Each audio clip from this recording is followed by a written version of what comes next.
Siempre supe que no era el favorito de mi padre. De hecho, ni siquiera estoy seguro de haber calificado como tolerable para él. Era un empresario madrileño, exmilitar, obsesionado con las apariencias. Yo era el callado. El que prefería los libros al fútbol. El que se encogía cuando él levantaba la voz. Y se aseguró de que nunca lo olvidara. Cada reunión familiar era solo otro escenario para presumir a mis hermanos, la médico, el abogado, el agente inmobiliario. Y para recordarme que yo seguía sin encontrar mi rumbo. Hoy tengo una agencia creativa independiente, pago mis cuentas, compré mi propio piso en Chamberí. Pero como no seguí su guión, para él sigo siendo un inútil. El Día del Padre siempre fue el peor. Pero este año, llegué con un plan. La cena fue en casa de mis padres. Mesa larga, servilletas de lino, todo impecable como siempre. El marido de mi hermana trajo vino caro, como siempre, intentando compensar por haberla engañado hace 2 años. Mi hermano mayor volvió a contar la misma historia de golf por 5ª vez. Y papá se levantó con su copa de whisky y carraspeó como si estuviera a punto de dar un discurso militar.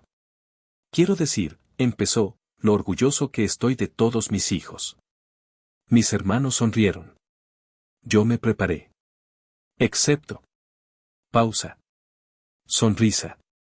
Excepto el fracasado al fondo de la mesa. Estalló la risa general. Yo solo lo miré. Ni parpadeó.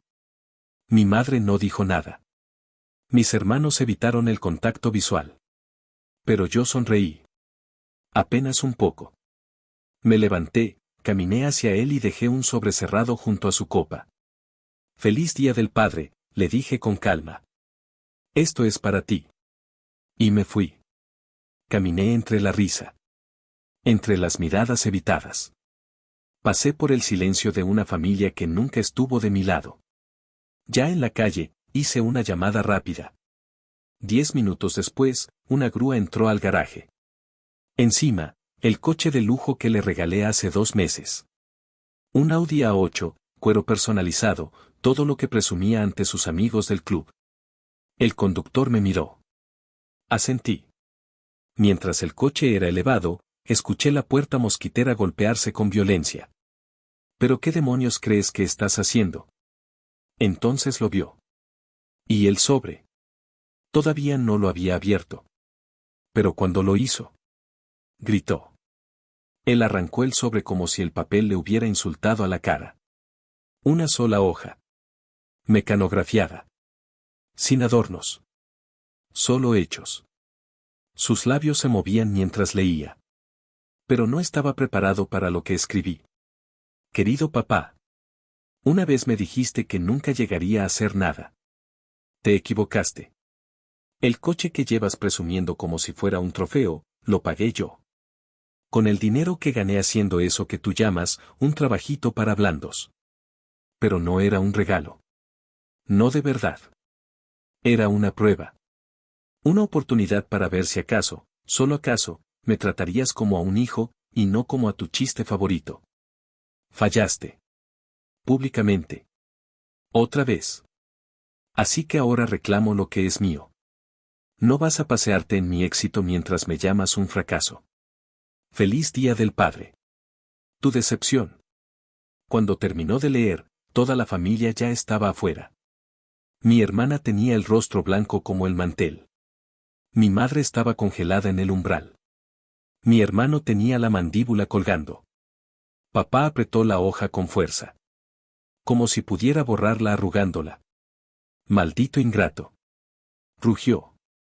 Pero yo no me inmuté. Me había encogido toda la vida. Ya no. Me humillaste delante de todos, papá, dije con voz firme. Lo has hecho durante años. Esta fue la primera vez que te devolví el favor. Bajó las escaleras del porche como un toro, nariz conmigo. Sentí su saliva golpear mi mejilla. ¿Y ahora te crees alguien? ¿Crees que eso te hace un hombre? No, respondí. Lo que me hace un hombre es alejarme. Y me di la vuelta. El corazón me latía como un tambor de guerra, pero no miré atrás. No cuando gritó mi nombre. No cuando mi madre me llamó. No cuando mi hermana suplicó, solo habla con él. Entré en mi coche. Cerré la puerta. Y manejé. Pero no fui a casa. Todavía no. Me dirigí a un lugar al que no volvía desde hacía años. Donde todo empezó. Donde todo entre mi padre y yo, se rompió. No miré atrás. Ni cuando mi hermana gritó, solo habla con él. Me subí al coche, cerré la puerta y arranqué. Pero no volví a casa. No todavía. Fui a un lugar al que no iba desde hace años. De vuelta al sitio donde todo comenzó. Donde todo entre mi padre y yo se rompió. Porque la venganza aún no había terminado. Y él, no tenía ni idea. Solo estaba comenzando a deshilachar lo que él había construido. Aparqué a una calle de distancia, aunque la entrada estaba vacía. Viejas costumbres. Cuando era niño, no nos dejaban aparcar frente a la casa. Se ve cutre, decía papá. La imagen lo era todo para él. Me quedé de pie al otro lado de la calle, observando la casa donde crecí. 2 plantas. Césped perfecto. Persianas blancas. Escalones de ladrillo. Parecía sacada de una postal. También era el lugar donde aprendí a quedarme callado. Estuve allí parado al menos 10 minutos antes de moverme. Mis dedos rozaron la valla donde me había empotrado contra la madera cuando tenía 13 años, porque se me olvidó cortar el césped.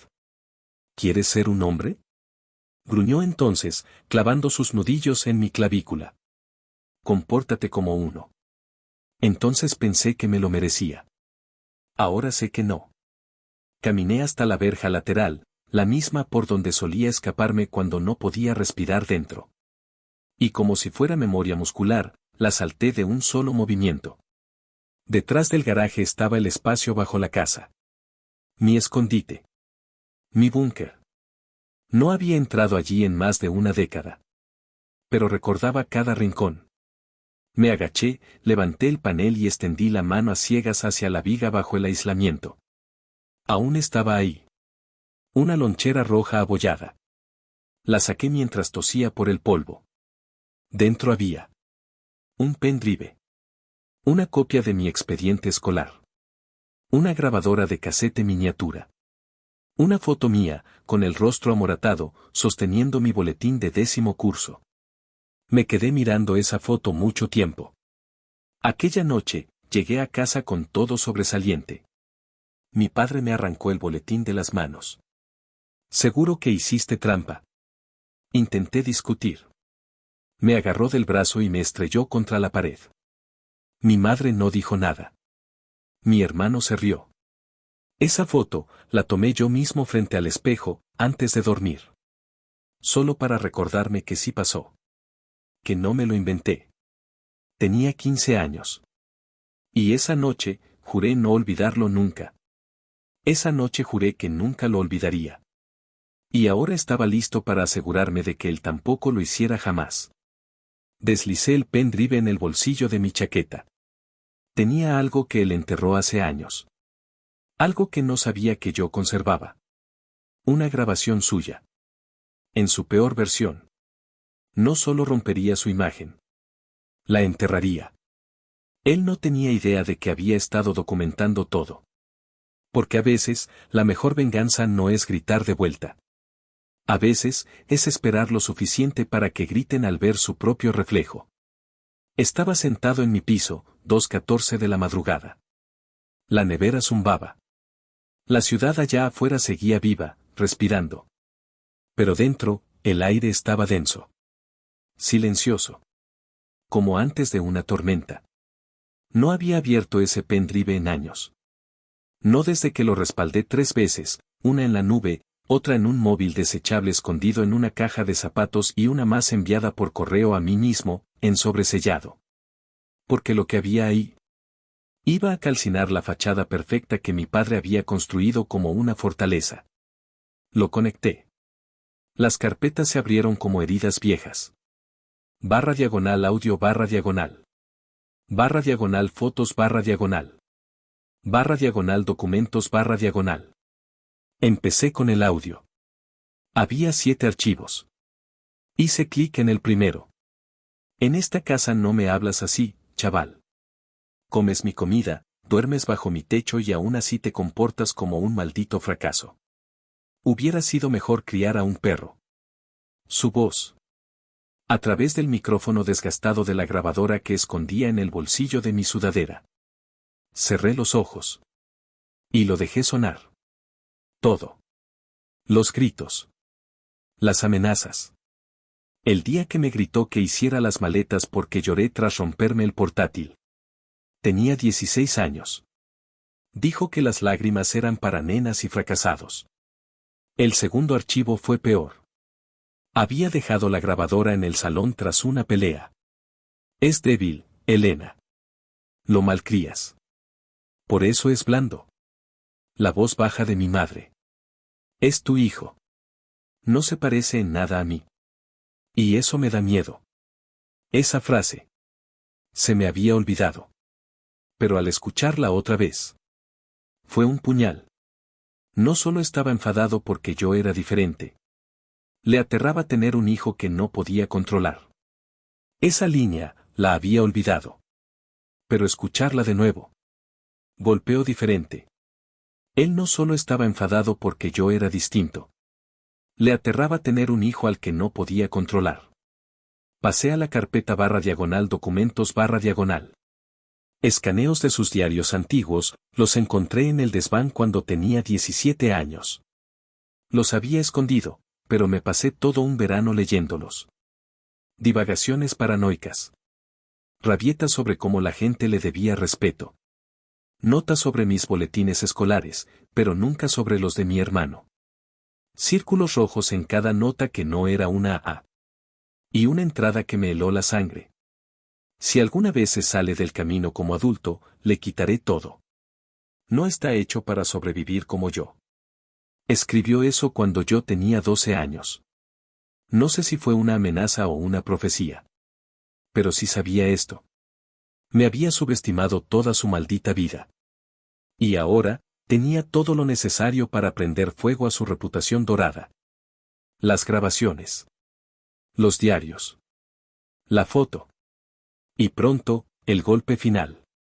Porque no solo iba a humillarlo. Iba a mostrarle al mundo quién era en realidad. Y él, iba a ayudarme a hacerlo. Sin darse cuenta. A la mañana siguiente, mi móvil no paraba de sonar. Mensajes de voz de mi madre. Algunos de mi hermana. Uno del asistente de mi padre, nada menos. Pero el más interesante. Una llamada de la Cámara de Comercio. Verás, a mi padre no solo le importa la aprobación de la familia. Le importan las apariencias. El estatus. Está en juntas. Patrocina eventos. Le dan placas, sonrisas y apretones de mano en las galas. Un pilar de la comunidad, dicen. Y cada año, organiza un brunch empresarial padre-hijo. Un evento de networking. Imagínalo, salón lleno de camisas planchadas y sonrisas falsas, donde me exhibía, o solía hacerlo, como el que no seguía sus pasos. Este año, el evento era en 5 días. Y yo, ya había confirmado mi asistencia. El plan ya estaba en marcha. Paso 1, recuperar la narrativa. Publiqué un hilo en redes. Una historia sencilla. Sin nombres. Solo una confesión del Día del Padre. Cambié suficientes detalles para proteger identidades, por ahora. Incluí solo un clip. Un archivo de audio de 38 segundos. Su voz. Rabiosa. Filosa. Cruel. Eres un parásito. Le chupas la vida a todos en esta casa. Tendría que haberte dejado en el hospital. No dije quién era. Pero la gente lo descubrió rápido. En menos de 48 horas, el post tenía más de 200.000 visualizaciones. Periodistas me enviaban mensajes. Exalumnos suyos me escribían. Un tipo con el que no hablaba hace años me dijo, tío, siempre supe que él era así. Mientras tanto, mi padre se desmoronaba por dentro. Me llamó una vez. No contesté. Luego mandó mensajes. Tienes que borrar eso. Ahora. Así no se solucionan los problemas familiares. Podemos arreglarlo, en privado. Esperé 2 horas antes de responder. Me llamaste parásito. En público. Esto es privado comparado con lo que viene. Y luego. Le mandé una invitación de calendario. Asunto, brunch empresarial padre-hijo. Hora, 10 de la mañana, sábado. Lugar, Salón A, Hotel Fairmont. Nota, nos vemos allí. Quizá quieras traer un abogado. Sin respuesta. No sabía lo que tenía planeado para ese salón. Pero lo sabría. Porque lo siguiente. No era solo contra su imagen. Era contra su legado. El Hotel Fairmont olía a mármol pulido y riqueza heredada. Hombres con trajes a medida. Relojes que costaban más que mi piso entero. El tipo de lugar donde todos saben tu nombre, pero solo si tu nombre importa. Entré al salón a 10 minutos antes, solo para sentir el aire cambiar con mi presencia. Mi padre estaba cerca del escenario, repartiendo apretones de mano, sonriendo como si su mundo no ardiera por dentro. Pero lo vi. El tic en su mandíbula. El parpadeo frenético de sus ojos al verme. Yo iba de negro. Sin corbata. Cara serena. Le asentí como si fuera un invitado más. No se movió. Solo me miró como si viera a un fantasma atravesar las paredes de su imperio. El evento comenzó. Discursos. Un video sobre el poder del legado. A mi padre le encanta esa palabra, legado. Para él significa control. Memoria bajo sus condiciones. Entonces llegó el momento. El maestro de ceremonias golpeó el micrófono. Y ahora, con ustedes, nuestro orador principal, el señor Russell Hayward. Él sonrió. Se preparaba para ponerse de pie. Pero yo me levanté primero. Hablaré yo en su lugar, dije al micrófono. Ya lo hablamos él y yo. Mentira, claro. Pero nadie me cuestionó. La sala, ahora intrigada. Papá, congelado en su asiento. Mamá, apretando el borde de su silla. Subí al escenario. Mis manos no temblaban. Buenos días. Soy Derek Hayward. Probablemente conocen a mi padre. Puede que incluso lo admiren. Risas educadas. Caras confundidas. Hoy quiero hablar del legado. Pero no del que se construye en salas de juntas, sino del que se construye a puerta cerrada. Hice clic en el control. La pantalla se iluminó detrás de mí. Foto 1, yo a los 10, con un ojo morado. Foto 2, mi expediente de bachillerato. Todos sobresalientes. Foto 3, una captura de una forma de onda de audio. Otro clic. Silencio absoluto. Eres un parásito. Le chupas la vida a todos en esta casa. Algunos soltaron un jadeo. Mi padre se levantó de golpe. Esto es una broma. Ladró. No me detuve. Seguí. Con calma. Con lógica. Con verdad. Hablé de los moretones. De las humillaciones. Dao silencio cómplice de todos los que lo permitieron. Terminé con una sola frase. No tienes derecho a escribir tu legado mientras borras el mío. Aplausos. No estruendosos. Ni unánimes. Pero suficientes.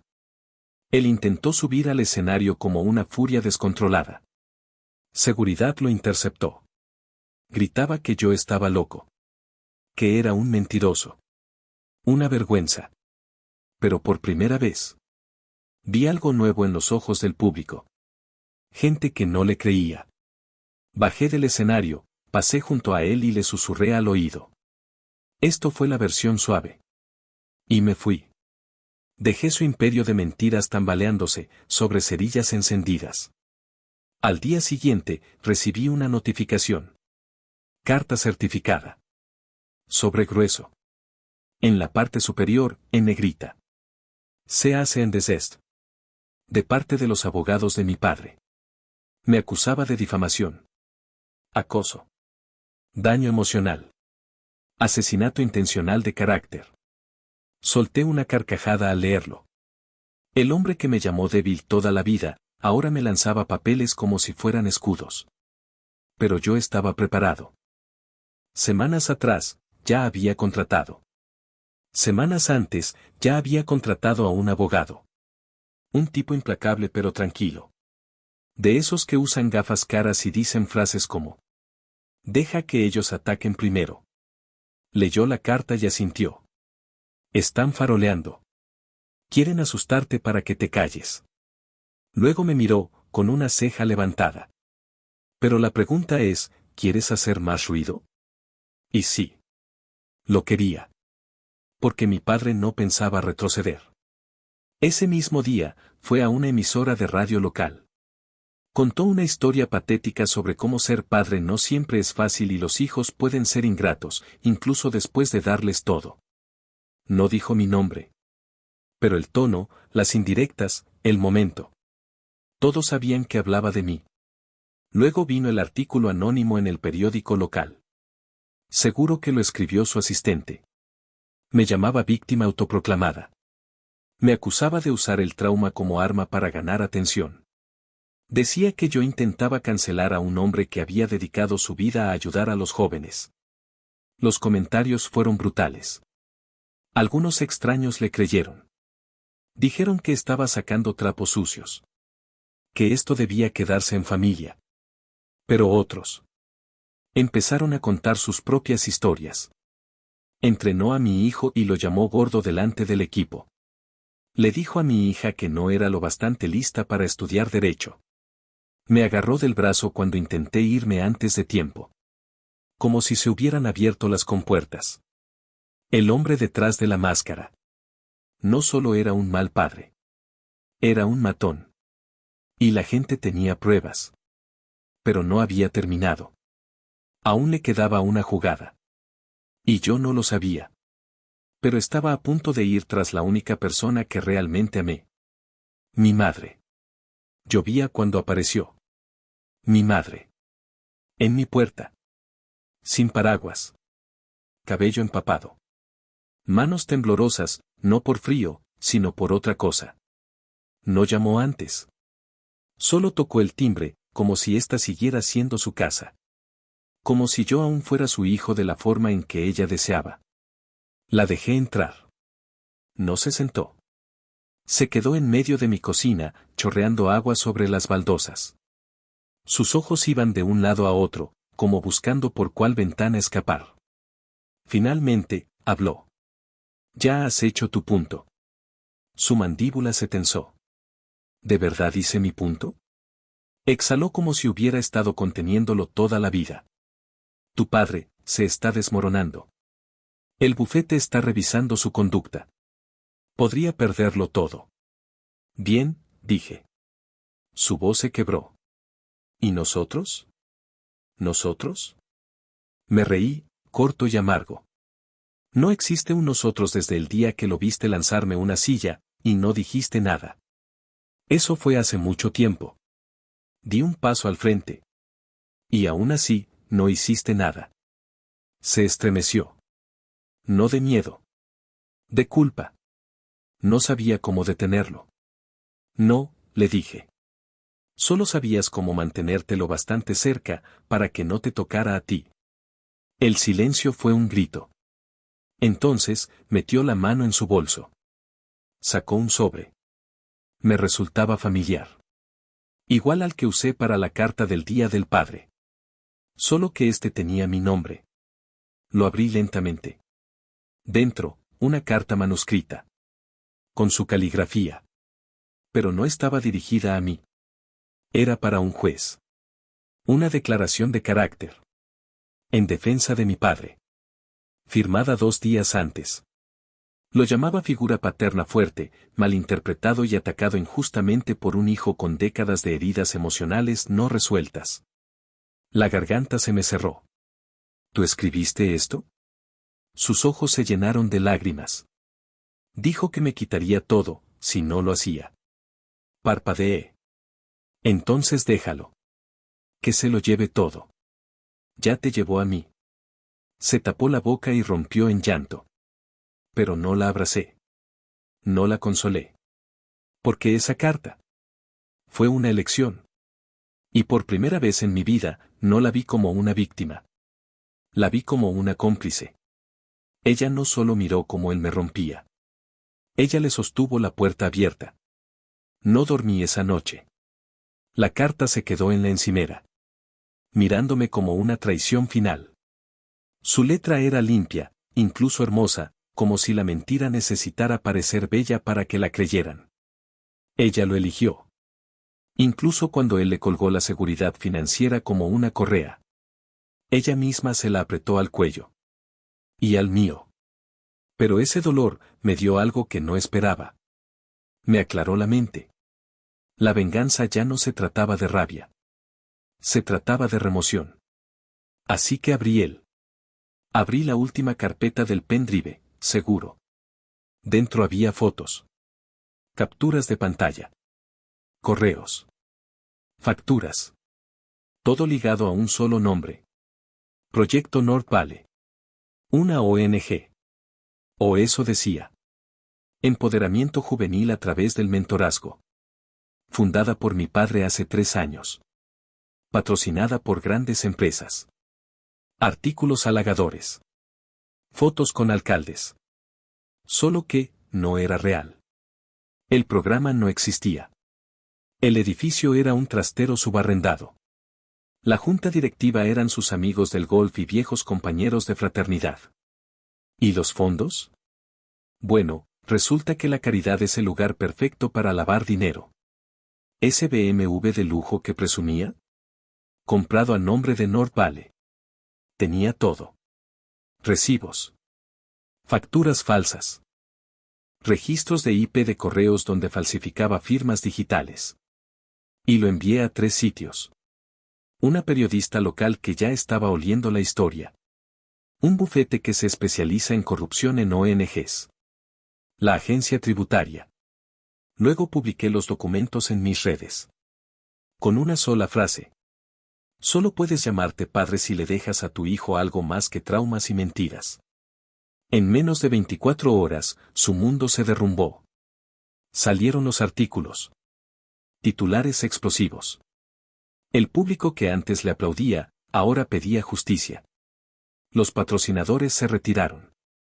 Su bufete inició una revisión interna. Incluso el ayuntamiento emitió un comunicado. Él intentó responder, una negación hueca en redes. Pero los comentarios.